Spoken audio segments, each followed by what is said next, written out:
السلام عليكم ورحمة الله وبركاته. كبجمتوتو هردفتوتو جرجرتو نغا كيساني فيما الحمد لله النغا كوتي ما شاء الله سندلي بكا جرتو نتربي نغا سنها تاسيسو إن شاء الله عندما كيساني يو إيقار إن شاء الله مقالا جمع سنتقر سيسو لفي نموني جمع مي سفركن إيسا سفركن إيسا قرو نمومتي بيا كيسا يويرو أما كان سفر ددقتيرا مالي في دديقة ميسر راو التجرا كان في مي إيسا تلماماتي كومنتي جلكا أكاسي إن شاء الله فيديو كان لايكي قدا أكا كان مقالا كيسا ديما فيديو ورابون بايتو كولفاتا تشون Redduun keessan egaa saallee yeroo makaraa deemtu magaalaadhuma kana karaadhuma kana waraabii gadhiisii nutti agarsiiseettu garuu akka kana karaarra deemaa viidiyoo waraabuun baay'ee tokko ulfaata keessatti magaalaa Jimmaa keenya kanatti hin baramne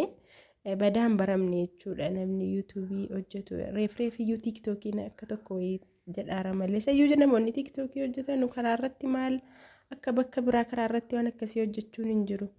Achuma suuqa ofii galanii hojjetu malee akka sheemii wayii yookiin akka yeelloo wayii itti ilaalu bakka namoonni keenya viidiyoo waan akkasii kana namumti tiiktookaroonni Jimmaan keessa jiran jechuudha. Akka kana karaarra addabaabaa irratti hin baramne viidiyoo ol kaasanii waraabanii akka kana jechuun innaa baay'ee tokko ulfaata. Haa ta'u garuu waan isinitti agarsiisuudha haala kanaan isin akkuma ta'ettu isinii waraabaan jira isin immoo laayikii godhaa isiniin jedha hordoftoota hundumti keessaniyyuu. Egaa kun kan isin argaa jirtanuu saqqaabarrii jedhama.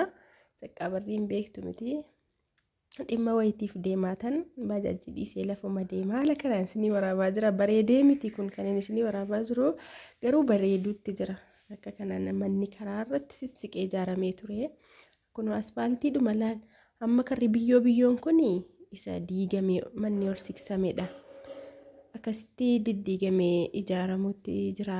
Sirraahutti jira jechuudha. Karaan namaa, karaan saayikilii, karaan maalii, karaan lafa inni namni miilaan deemu waan akkasiitti sirreessuutti jiru ka.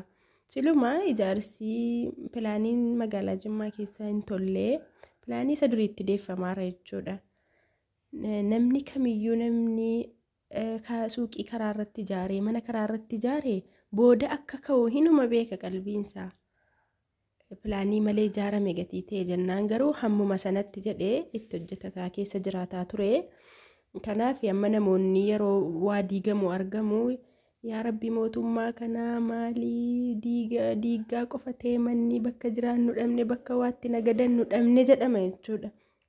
Garuu abbaan manaa suni ni beeka ture abbaan mana akkasitti karaarratti ijaarsise suni sirriitti beeka akka booda ka'u karaarraa maaliif karaarratti ijaarame. Baay'ee tokko karaa asfaaltii guddaatti siqee ijaarame jechuudha manneen jireenyaas manni hojiis akkasitti kunoo haala kanaan hamma diddiigamee ol sissiqamee ijaaramaa jechuudha. Waan nama dhibu keessaa immoo fooqiidha kun mana caccabduudha maalii wahii miti. Amma fakkeenyaaf magaalaa keessaa bakka biraatti Finfinnee kana fa'itti manni ijaarsi isaan tollee manni qorqorroo manni maal akkasiin kakkaafama. Kun garuu sanaa miti karaadhuma irratti siqamuu isaatii fi maaliyyuu yoo fooqiyyuu ta'e numa kaafamaara jechuudha. Fooqiin nigdi baankiin ka'eeraa hundi yoo ta'uu dhiise si'ammi ta'e isinitti agarsiisa inshaallah sallee viidiyoo isaa waraabeeraa viidiyoo biraatiin isinii gadhiisa. Kun akkuma argitan kun immoo masjiida Muniir jedhama. Namoonni Jimmaa kan wallaaltanuu yoo tarii amma biyyaa baatanii turtanii dagattan ta'uu dandeessu inshaallah yaadannoo isinii taafanii masjiida Muniir jedhama jechuudha. Masjiida duriitii mullee akkuma kanatti argee akkasii dhimmaafan kara kana dhufee lafa deemaa achumaan viidiyoo isinii godheen isiniin jedha hordoftoota koo yeroo akka kana namarraa gadi qaba magaa kaameraan dhiifama qulqullina kaameraatii fi akkasii amma safara kana masjiida kanaa fi beeta kiristaanii wayii jira sana malee wanti hafu hin jiru jedhamee ture mannoonni dhoqqeef qorqorroon ijaaraman kun kajiru fooqitti deebi'uuf jedhamaara safarri kuni Allahu alam akkasii magaalaan Jimmaa babbareedaa jirti. Egaa mana namarraa diiganii bareechuun maal fayyada jedha namoonni gariini. Egaa kuni mootummaa kana qofa mootummaa biyya keenya qofa ta'eef osoo hin taane dirqama mootummaati jechuudha. Yoo magaalaa tokko bareechuun, magaalaa tokko sirreessuun, pilaanii sirriitti deebisuun, erga sana ta'e immoo kun fooqiidha, kun maalii, kun ka'uun qabu miti gaa wanti ka'uu qabu hundinuu inuma ka'a jechuudha. Akkasii waa tokko wanti adda baafamee kun haa ta'u kun sun haa ta'u jedhamee dhidhiifamee jiru. Ammas keessaa manni tokko amma manni jireenyaa argamuufitti jedhamee namoonni safara kana mana jireenyaa keessa jiraatan hin kaafamne jalaa. Maaliif hamma manni jireenyaa qopheeffamuufitti jechuudha. Akkasii duraan garuu Ramadaana keessa baay'ee uummanni qalbii cabaa ture. Utuu manni hin qophaa'iniif maalii manni irraa diddiigamee uummanni karaa irratti hafee sun badaa dogoggora ture. Amma garuu sirraa heera. Mana jireenyaa yoo ta'e amma manni jireenyaa argamuufitti diigamaan jiru.